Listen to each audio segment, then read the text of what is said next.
Hello everyone, yesterday was Baldur's Gate 3's second anniversary, and today Larian Studios released some information related to player stats, which I wanted to break down with you guys. Now, they previously did this for their 4-month anniversary, for their 1-year anniversary, and again, for their 2nd-year anniversary. So we'll be going over all that today, and talking about some of the statistics here, as I have some breakdowns of this stuff.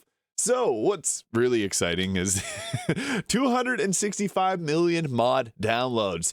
And most of them were actually Wither's Big Naturals, so that's pretty cool. So yeah, mods have released last September and October for console players, and we already got 265 million downloads with 8.5 thousand mods uploaded to Mod.io. Now, Nexus Mods also has some mods available, with Nexus Mods having almost 14,000 mods. There's a nice split between if you want to go on to Nexus, although a lot of them are kind of split between both. But I think that is really cool. I'm a big fan of the mods, and we're going to continue to see much more great things being created.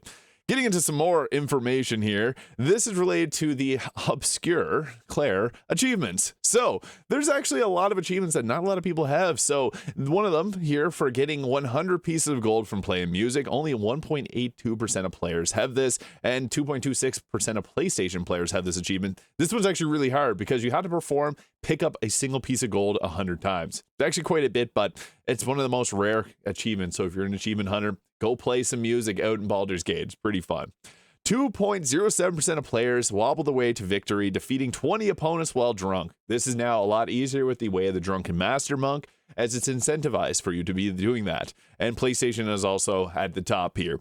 2.3% of players managed to multi-class their way through every class in a single playthrough. I actually have a little trick for you guys. If you want to get this achievement, yes, you can play through the game in just single level each single class. That's called the absurd build. But what you can also do is recruit a hireling. Make sure you haven't respect them before, and just take them through every single level. You'll get the achievement. So, little pro tip there. You can get that one a little easier.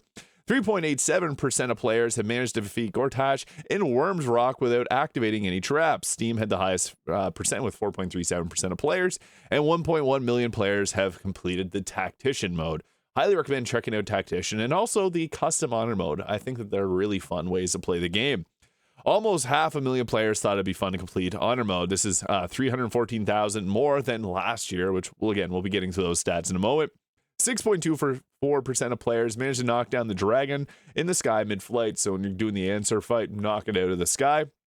This one surprised me. 2.65% of players managed to rescue Saza 3 times in one playthrough. She cannot be caged. I thought that would be actually a lot higher than it is with how much the community loves Saza. Go save her. Just 5% of players managed to avoid any tiefling refugees meeting an untimely death. It's another one that actually really surprised me for a good aligned playthrough. It is kind of hard to do that. You have to do all their quests and all that, but yeah, that's interesting. 8.21% of players thought to use an enemy as an improvised weapon against another. This one's rising. I actually think that this one was lower prior to the giant barbarian. Reason being, you can only throw something that's smaller than you. The giant allows you to throw humans, making this a lot easier, but before that was a subclass, you would have to do it in Act 1 likely by throwing goblins because they're considered smaller than you. So yeah, play the giant barbarian, you'll get that achievement. It's fun also throwing enemies around. Now, Honor mode. 4,647 players managed to beat Honor mode using only a single level 1 character. This one is actually kind of wild. There's a way to do it, though. The big trick to Honor mode at level 1 is Barrelmancy. There's also a lot of other ways that you can go about going like to the dev room. There's a lot of little exploits like that can make it a lot easier if you're going to do it at level 1, but Barrelmancy, when in doubt, blow them up. It's actually more powerful than Fireball, and you can stack a ton of barrels up. And also there's exploits to miss some of the more difficult bosses in the game, and also to grab the nether stones without having to fight some of the more challenging fights, because yeah, level 1, it ain't easy. I may do that challenge at some point, but gotta mentally prepare myself. 31,180 players beat Honor mode as a jack of all trades. That's kind of interesting. And we released the patch 8 final patch in April this year, allowing you to both crossplay photo mode and 12 new subclasses. So the most respect companions. We all know who number 1's going to be. Shadowheart with nearly 5 million respects.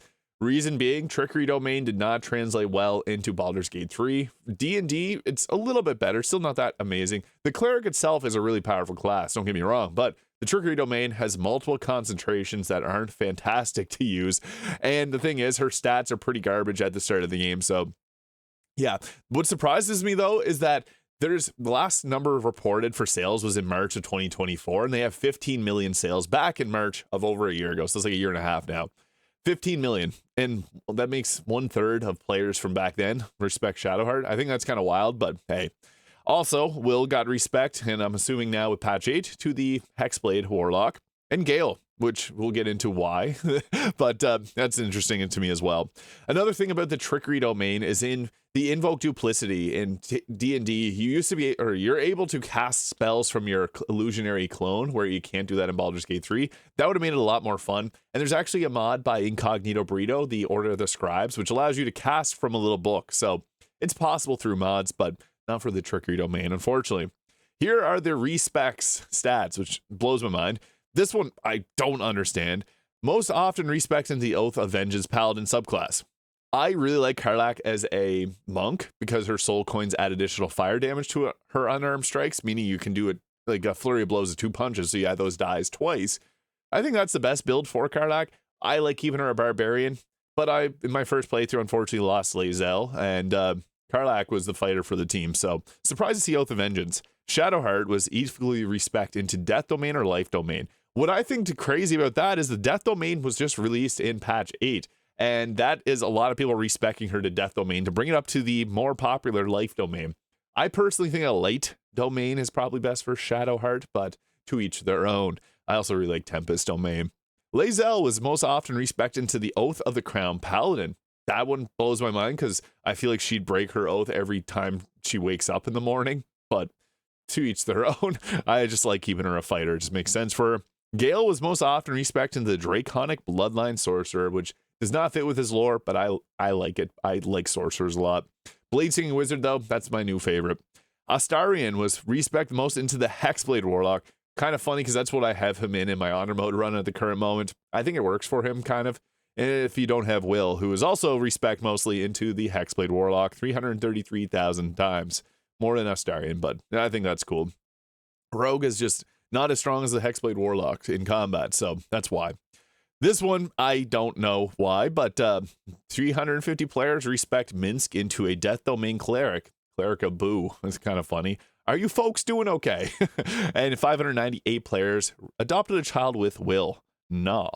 This is interesting. So to actually get this ending, Will can't go back to Avernus. He has to actually stay as the Duke. You have to be romancing him. And then there's a dialogue line where you can agree to get a child and you adopt a child with Will. In the epilogue camp, he'll reference her. Same thing, you can marry Gale, and then at the epilogue camp, you guys go together, and just like his dialogue's actually kind of interesting because he's telling you to go enjoy your time with the company. But yeah, you have to romance Will, and Will's the most underrated character in Baldur's Gate 3, so go romance Will if you're into that. 446,718 players have reached across the weave with crossplay. I think that's cool. I'm always a big fan of crossplay in games, and Larian has done a really great job with it. There's also some photo creations here, but I want to go back to a year ago with some of the player stats from their 1 year after launch. Almost 2 million players returned into a Wheel of Cheese. 3.5 fought the Dilaphosauruses and got the Band of the Mystic Scoundrel and Nirolna from the Genie. 2 million players freed us from the colony, and 377,000 figured out a way to spare Alfira. Good job. Also with this, 141,000 players completed honor mode, which, as you saw there, almost 500,000 now, so that's great. Highly recommend trying out honor mode. Even a custom honor mode is a lot of fun.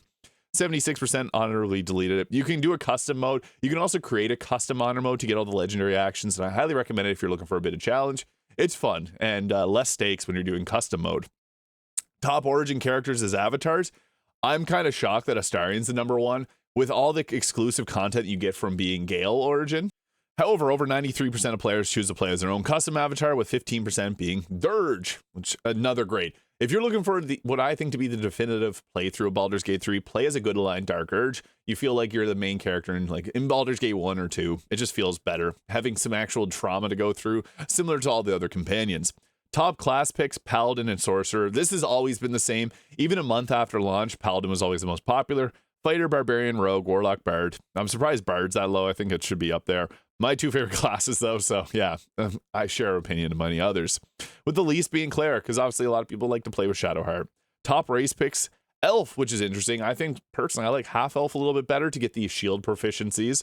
But High Elves now are, in my opinion, one of the best races in the game because they give you Booming Blade. The least played being halflings, which are actually really good with the halflings luck. It's insane how good halflings are, but I understand why they're pretty low. And Gith Yankee are also another really strong race, but yeah, that's the numbers there. Also, 75 million companion kisses. Woohoo! With Shadowheart having 27 million, Astarion 15, and Minthara comes in last place. What is wrong with you guys? I'm just kidding. Act 1 celebration. 32.5% of players spent the night with Shadowheart. 13.5 got hot with Karlach. Now there's actually an achievement for doing a date with Karlach, so highly recommend doing her romance if you haven't before. It's amazing.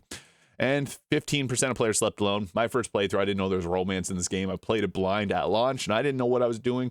You become a harper if you don't have romance.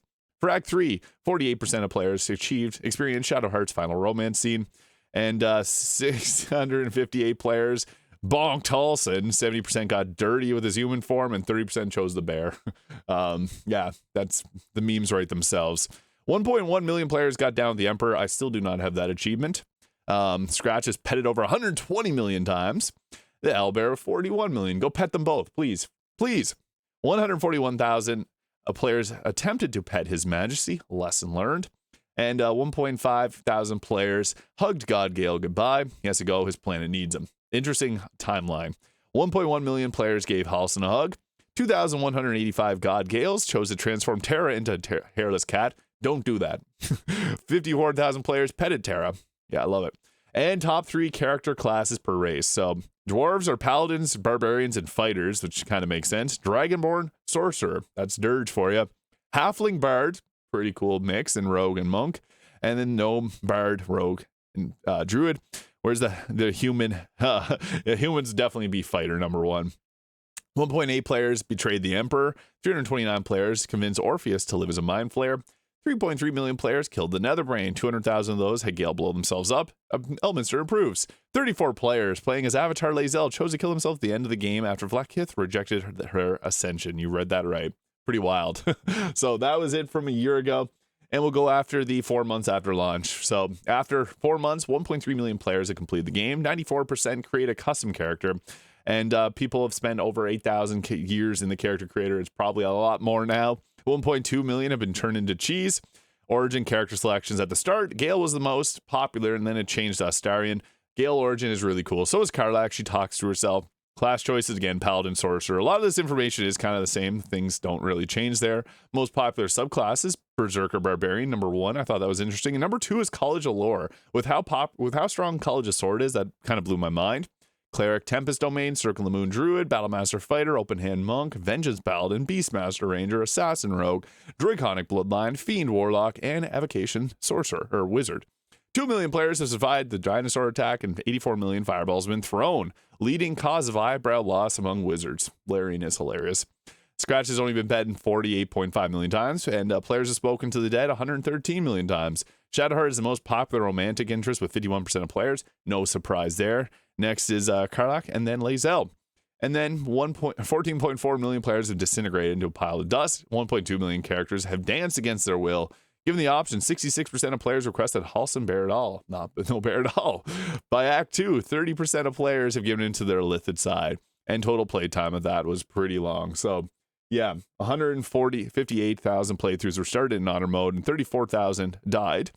464 parties have already completed the game in honor mode, which is pretty quick because this is right after it came out. But that is, I guess, the most recent update there. So I wanted to review some of the information there because I always find statistics and numbers really interesting. And this incredible game is totally worth playing multiple times.